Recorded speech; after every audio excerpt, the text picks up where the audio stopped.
Ito ay ang bayan ng Badian. Ang Badian ay isang bayan sa lalawigan ng Cebu na matatagpuan sa kanlurang bahagi ng isla. Humigit kumulang 98 kilometro sa timog kanluran ng Cebu City. May lawak itong humigit kumulang 107.10 kilometro kwadrado at mayroong 29 na barangay.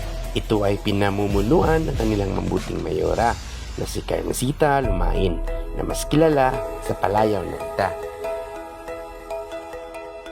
Sa Badian, ang kultura ay isang halo ng tradisyon at modernong pamumuhay.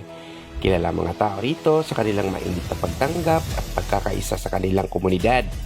Ang mga pagdiwang tulad ng pesta at ang mga reliyosong okasyon ay aktibong isasagawa kung saan ipapakita ang mga tradisyonal na sayaw, awit at mga laro.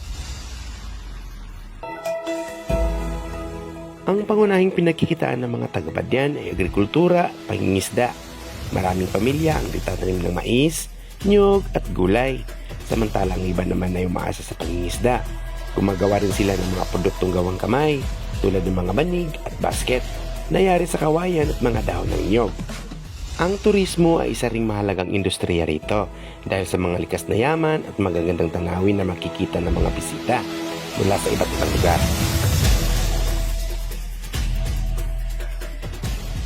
Isa sa pinakasikat na lugar sa Badian ay ang Kawasan Falls, na kilala sa kristal at asul na tubig at malaparaisong kapaligiran.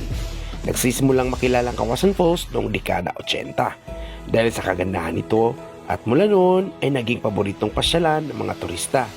Isa sa mga pangunahing aktibidad dito ay ang canyoneering, kung saan maaring maglakbay ang mga turista mula sa ilog, tumalon ng mga talon at mag-explore ng mga kuweba sa paligid ng falls. Bukod sa Kawasan Falls, ang Badian ay may magandang beach tulad ng Lambog Beach na kilala sa puting buhangin at napakalinaw na tubig. Ito ay ideal para sa paglangoy, snorkeling at pagpapahinga. Mayroon ding mga hiking spot at matataas na lugar tulad ng Osmeña Peak na matatagpuan malapit sa Badian.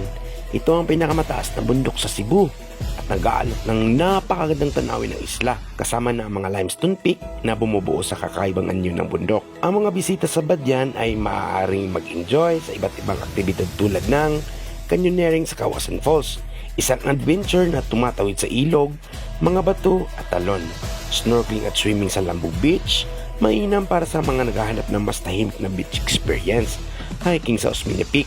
Para sa mahilig sa mga bundok, may mga breathtaking views at malamig na klima dito.